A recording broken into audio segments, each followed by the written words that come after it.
Hey everybody, Brian Von VA here. Today we're going to be talking about what makes a person an amazing tabletop RPG player. If you've got something to share, do it in the comments below.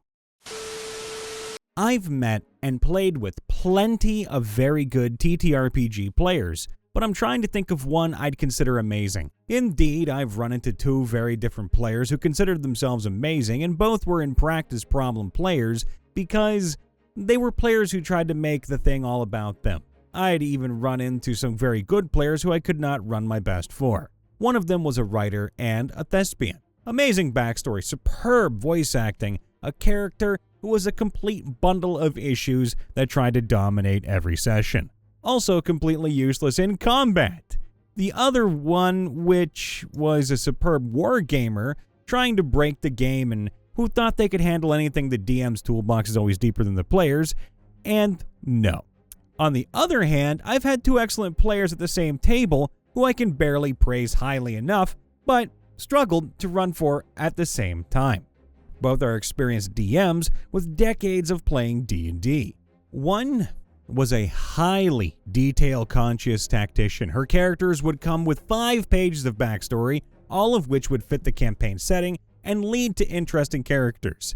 And she was a relentless note-taker who would examine plot hooks and call back to throwaway NPCs from a dozen sessions ago. Her characters in combat are effective tacticians and rely on the established environments, again, reinforcing and deepening the world. Meanwhile, the other player was, and still is as far as I know, he just moved, much more of a wing and a prayer type.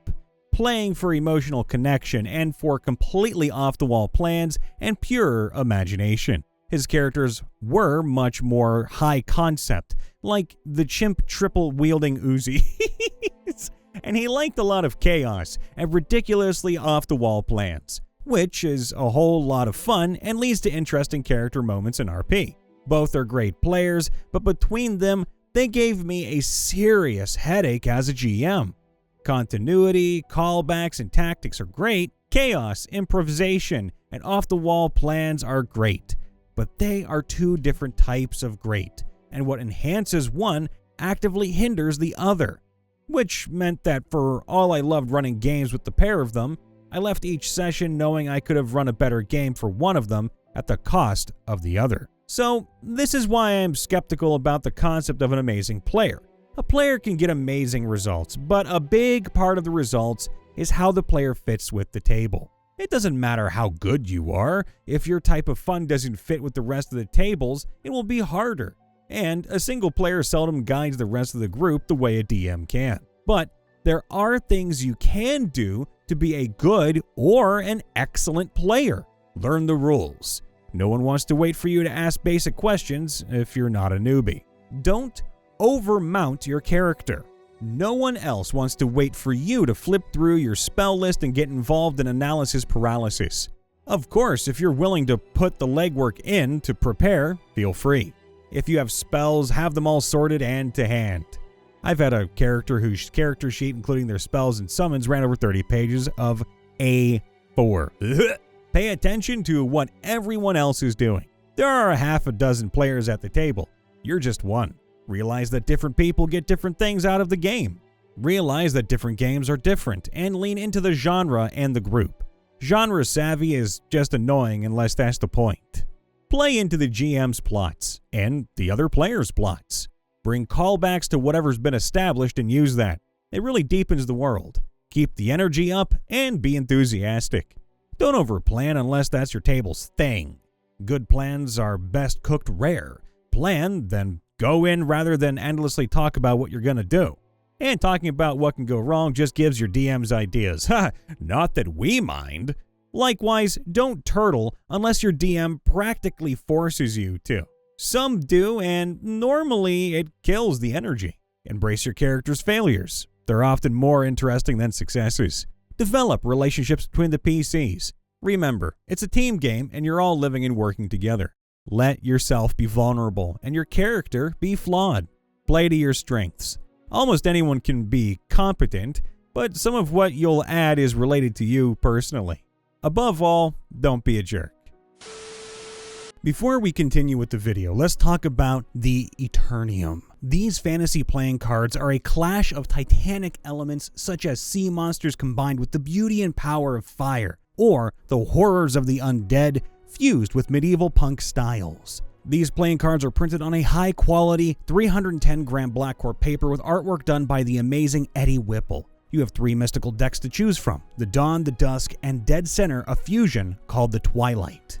These also feature your standard 2 to ace playing cards flavored within 4 unique fantasy races: the Bastions, the Restless, the Abyssals, and the Imperium. And by the way, there will only be 1,000 decks in production, not a single deck more. You can also purchase their limited edition coins too, which come in a variety of colors like bronze, copper, and silver, as well as the Black Noir coin, which will be limited to only 100 units and not a single unit more. With all of that said and done, if you're into dark fantasy like you've never seen before with beautiful artwork, check out the Eternium. Links are in the description below. My opinion is that an amazing TTRPG player is someone who recognizes that this is a group activity and contributes to the overarching goal of everyone in the group having fun. There's no single specific attribute that makes a person amazing. This could be someone who mastered the rules and uses their knowledge to help others in the group, DM and GM included, in making for a better game. This could be someone who just loves to RP but tones it down just enough to make sure that others are having fun alongside, or because of it, so none of that "I'm going to do something that's only fun for me because it's what my character would do," or even if it's just someone who comes in on time, listens to the DM GM, brings snacks for everyone to enjoy, and tries their hardest to understand the hobby, even if it means constantly asking questions to the DM, GM, and fellow players. Now, there's going to be some subjectivity here, because the point of an RPG is that there is no right and wrong way to play. But as my opinion, I think that a good RPer will do their best to advance the narrative. This means that they don't get off topic. They act within character when possible. They don't power game, and they are willing to sacrifice their personal happiness for the greater happiness of the party. Because there's always that one guy that's determined to make a living hell for everyone else at the table. You do not want to be that guy. Firstly, they make the overall experience better, aka they are team players. Instead of just doing what they desire, which they should think of as well, they make some compromises to make everyone happy to the best of their ability.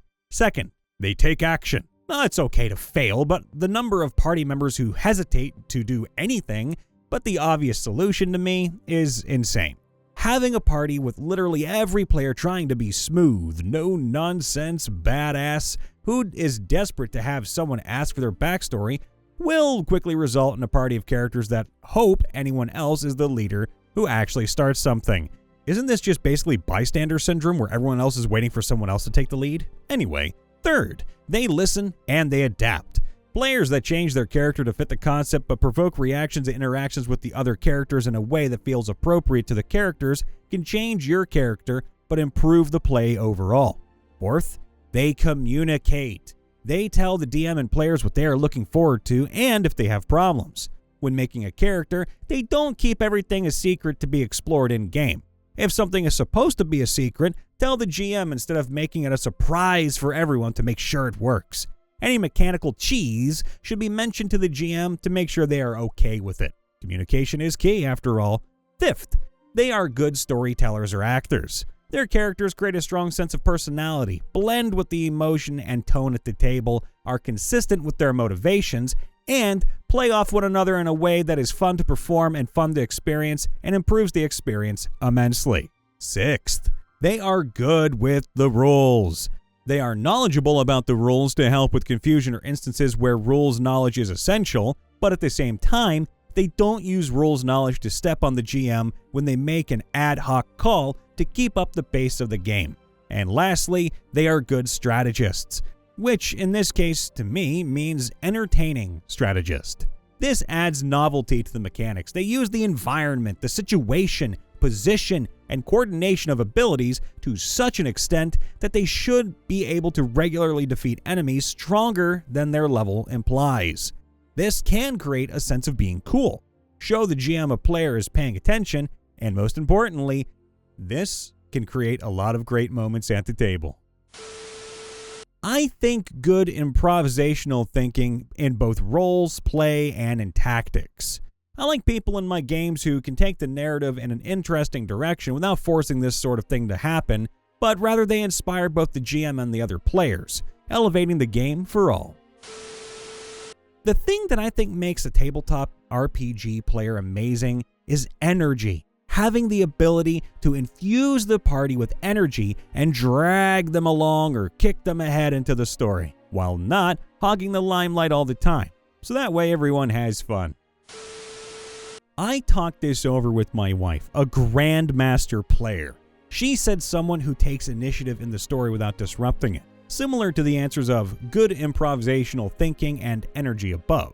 Since we have 3 different names for the concept, I ought to elaborate. As the game master, I don't want to simply tell a story in which the players act out their preordained parts. I have done this in Sunday school lessons, where I assigned the students characters in a Bible reading and they read their lines at the table. I want to provide the setting and the goal and watch the players develop their own story of victory. I also try to provide opportunities where their characters can prove their awesomeness, which means putting difficult challenges in front of them.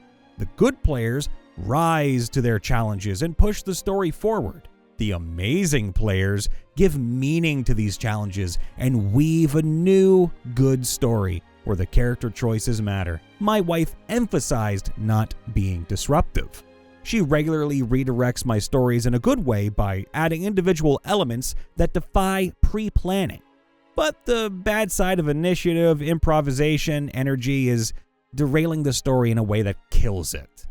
For example, grabbing the limelight and holding on to it reduces the story down to the great hero and his nameless entourage. An amazing player passes the center of the stage to the other players, especially the shy players who would not grab attention for themselves, so that the story revolves around all the player characters. A significant part of a good story is the characters' relationship with each other.